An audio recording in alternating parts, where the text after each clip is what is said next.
Bismillahirrahmanirrahim. Assalamualaikum warahmatullahi wabarakatuh. Alhamdulillahirabbil alamin. Alhamdulillahilladzi arsala rasulahu bil huda wa dinil haqq liyudhhirahu 'alad dini kullih wa kafaa billahi shahida. Asyhadu an la ilaha illallah wahdahu la syarika lah wa asyhadu anna Muhammadan 'abduhu wa rasuluhu la nabiyya ba'dah. Allahumma salli wa sallim wa barik ala nabiyyina Muhammadin wa ala alihi wa sahbihi ajma'in. Bapak-bapak, ibu-ibu, jamaah salat zuhur Masjid Husnul Iman ya Pak? Apalagi sih? Husnul Iman Rumah Sakit Dustira yang Allah muliakan.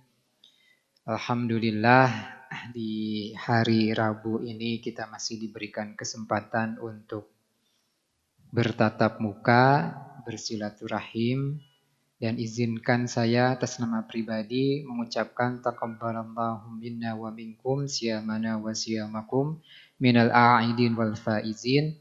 Masih dalam rangka suasana Idul Fitri.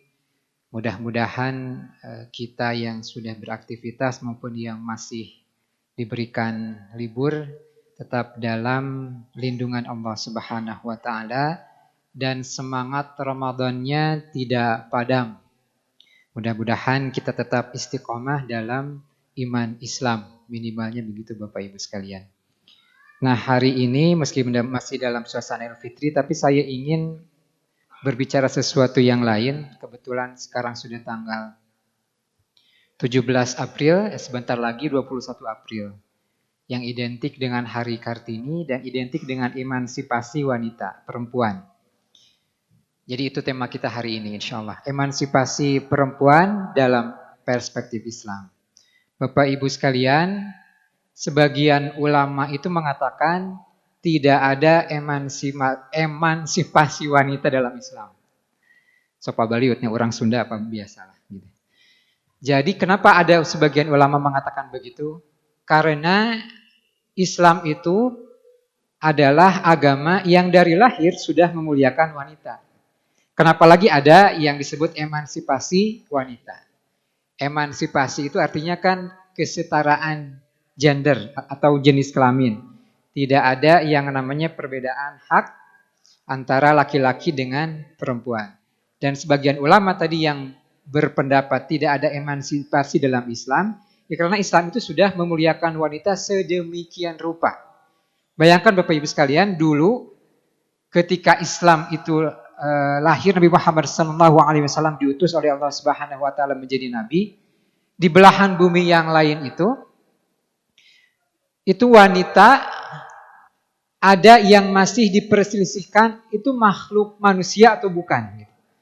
Dan jangankan ketika Nabi baru jadi nabi, bahkan ketika ratusan tahun setelah Nabi lahir, zaman pertengahan, ketika Islam itu sedang jaya-jayanya, di Baghdad itu lampu itu seperti di kota-kota besar saat ini, kata para ulama begitu. Itu di Eropa yang hari ini menjadi kiblat peradaban dunia, wanita itu sebagian masih dianggap sesuatu yang hina. Makanya kalau misalnya kita suka nonton film-film Hollywood atau film-film barat, zaman-zaman dulu, yang namanya tukang sihir itu identik dengan ibu-ibu. Ya, Bapak Ibu ya. Jadi ya, ada istilah nenek sihir, nggak ada aki sihir mah nggak ada.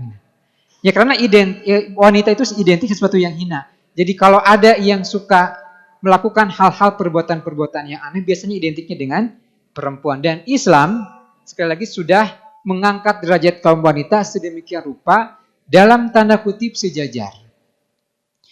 Di dalam Al-Quran pun kalau kita mau mengkaji lebih dalam, sebenarnya tidak ada perintah misalnya kalau misalnya dalam konteks di rumah tangga saja antara suami dengan istri, kan sebagian kita itu mengatakan perempuan atau istri itu wajib taat kepada suami, betul ya?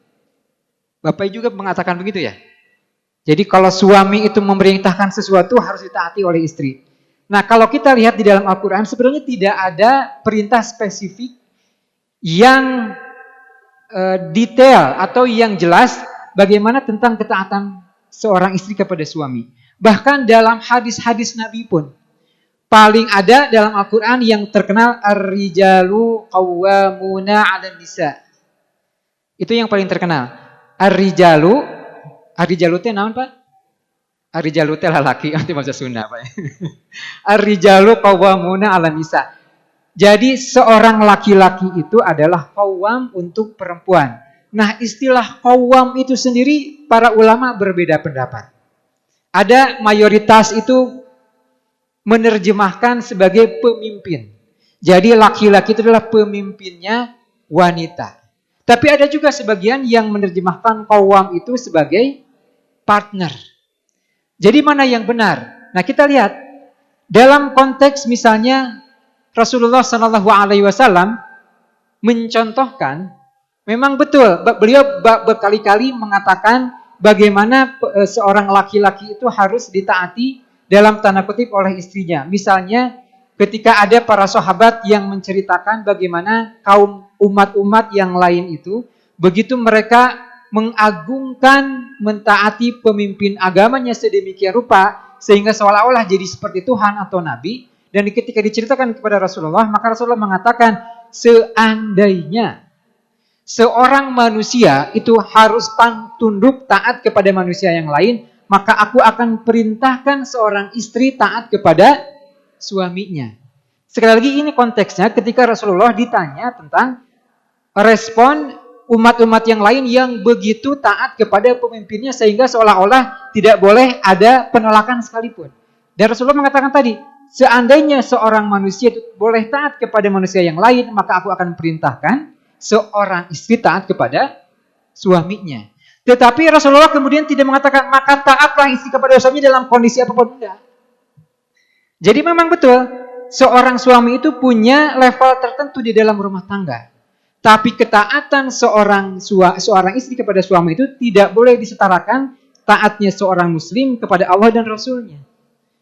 Banyak contoh misalnya begini Bapak Ibu sekalian. Punten ya, misalnya di beberapa daerah di Jawa Barat lah begitu ya. Mungkin di Cimahi mah nggak ada atau sangat minim gitu. Tapi ada di Jawa Barat itu di suatu daerah yang identik para perempuan itu adalah para TKI. Para pencari nafkah, pejuang devisa. Saya nggak usah sebut nama daerahnya lah, banyak lah. Nah bayangkan kalau misalnya ketaatan itu mutlak, bayangkan seorang istri mencari nafkah. Apakah itu jadi TKI, apakah itu kerja di pabrik. Sedangkan suaminya dalam tanda kutip misalnya nganggur di rumah. Si istri pulang dari kerjaan atau dari luar negerinya pulang ke rumahnya. Kemudian suaminya sehari-harinya ongkang-ongkang kaki aja, rebahan gitu ya. Cuman main HP, ulin gitu, mancing, ngusep dan sebagainya. Kemudian ketika istri pulang kerja atau pulang bahkan dari luar negeri, baru gek begitu ya, baru duduk istirahat, suaminya ngomong, tolong bikinin kopi. Kira-kira istri taat kepada suami? Enggak.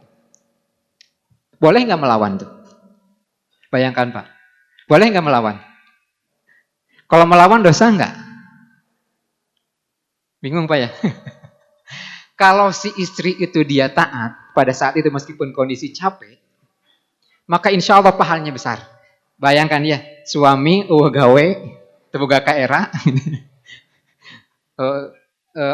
pengedulan, kemudian nyuruh-nyuruh istri, dan kemudian istrinya kondisi capek baru datang dari luar negeri atau dari kerjaan, taat kepada suami, yakin deh itu pahalanya luar biasa. Sekali lagi, pahalanya luar biasa. Tapi kalau seandainya dia tidak taat, cik atuh Pak ningali atuh sim kuring teh itu 6 beget misalnya. Nah, baru datang saja dari perjalanan jauh, kok langsung disuruh bikin kopi. Kalau seandainya pun tidak taat kepada suaminya, Bapak Ibu sekalian, kira-kira dosa enggak? Kalaupun dosa, sekali lagi ya, kalaupun dosa, maka dosa si istri ini tidak ada apa-apanya dibandingkan dosa suaminya. Itu boga kaera. Mikir. Jadi dalam konteks ketaatan seorang istri kepada suami itu, sekali lagi, itu tidak mutlak sebagaimana ketaatan kita kepada Allah dan Rasulnya. Karena tadi dalam ayat Al-Quran, dalam hadis-hadis Nabi pun, tidak ada perintah yang letterlock gitu ya, yang jelas spesifik, taatlah seorang istri kepada suami dalam kondisi apapun, enggak. Bahkan para ulama mengatakan, seorang istri itu boleh menolak perintah suaminya, kalau jelas-jelas itu perintah kemaksiatan. Begitu. Jadi tidak mutlak. Makanya dalam konteks ini pun sekali lagi, memang seorang suami atau seorang laki-laki dengan perempuan itu punya kesamaan-kesamaan. Tapi Islam mengingatkan bahwa yang namanya laki-laki dengan perempuan itu punya perbedaan. Itulah ciri khasnya Islam. Ada kesamaan, ada juga perbedaan. Apa perbedaan yang paling jelas adalah bahwa seorang laki-laki itu tidak bisa mengandung.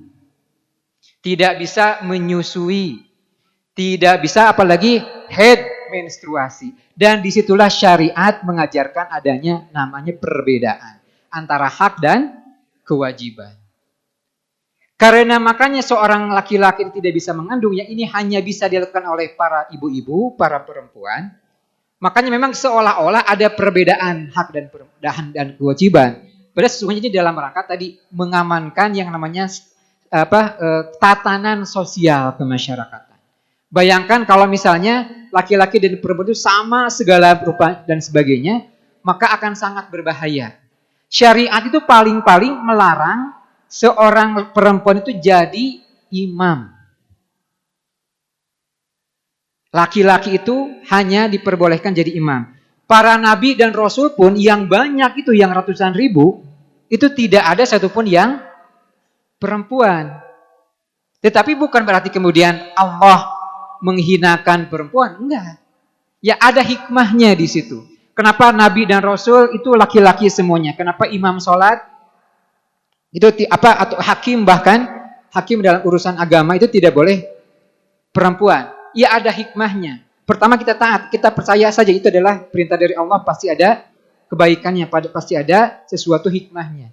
Karena bayangkan Bapak Ibu sekalian tadi kalau misalnya perempuan itu kan dalam tanda kutip ya secara fisik tadi mengandung, kemudian dia dalam tanda kutip beberapa dalam fase-fase hidupnya itu lebih lemah dibandingkan laki-laki secara umum mayoritas. Dan dia secara fisik itu berbeda, mayoritasnya begitu ya. Bayangkan kalau misalnya seorang imam itu perempuan, pasti bapak-bapak mual kuat. Ya, hikmahnya itu salah satunya. Dan oleh karena itu makanya kemudian dalam hal-hal yang lain sesungguhnya dalam Islam itu tidak ada pembatasan. Misalnya dalam kasus sekarang ada orang-orang yang mempertanyakan emansipasi atau penghargaan Islam kepada wanita. Misalnya lihat kasus di Afghanistan. Di Afghanistan saat ini meskipun sekarang sudah mulai longgar, tapi tetap saja ada sebagian itu yang mengharamkan perempuan ikut sekolah. Sekolah formal. Nah, ini sesuatu yang diperdebatkan memang. Karena sebagian saudara-saudara kita yang di Afghanistan, yang sekarang memegang tampuk pemerintahan, mereka memang sangat meyakini hadis atau ayat Al-Quran itu dengan letterleh gitu. Terlalu tekstual. Terlalu tekstual. Jadi seolah-olah perempuan itu hanya boleh di rumah. Padahal sekali lagi Islam tidak sebegitunya. Dulu ada teman-teman saya yang begitu ketat, pokoknya perempuan itu tidak boleh kerja. Ada sebagian di Indonesia juga ya, sampai saat ini pun ada. Tapi ada teman saya yang begini. Jadi dulu meyakini perempuan itu hanya ngurus rumah di rumah. Bahkan kalau untuk pergi ke pasar saja harus ditemani mahram. Tidak boleh sendirian. Tapi ada kasus teman saya itu mengalami. Jadi dia mikir kemudian, dia punya anak perempuan, kemudian sekolahnya di mana coba? Kalau seorang anak perempuan pasti pengennya diajarnya sama guru siapa? Laki-laki atau perempuan? Teman saya pasti mengatakan perempuan.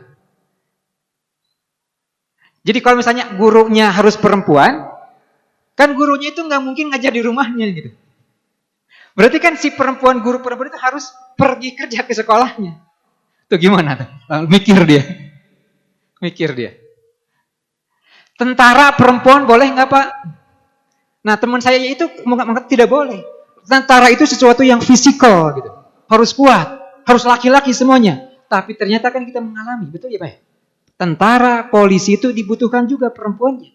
Coba kalau laki-laki semuanya. Ada kasus-kasus pengamanan, misalnya kemarin pengamanan pas pampres, open house ke presiden. Ibu-ibu pengennya diamankan sapi bapak-bapak atau ibu-ibu coba? Itu banyak kasusnya seperti itu. Makanya kemudian pemahaman agama itu tidak letterlek seperti itu. Ya, Bapak Ibu sekalian. Dan sekali lagi Islam itu mengangkat derajat perempuan itu sedemikian rupa. Memang laki-laki dan perempuan itu berbeda, hak dan kewajiban yang berbeda. Tapi yakinilah di mata Allah inna akramakum indallahi atqakum. Sesungguhnya yang paling mulia di hadapan Allah bukan berdasarkan gendernya, tetapi berdasarkan ketakwaannya kepada Allah Subhanahu wa taala. Wallahu a'lam bis-shawab. Assalamualaikum warahmatullahi wabarakatuh.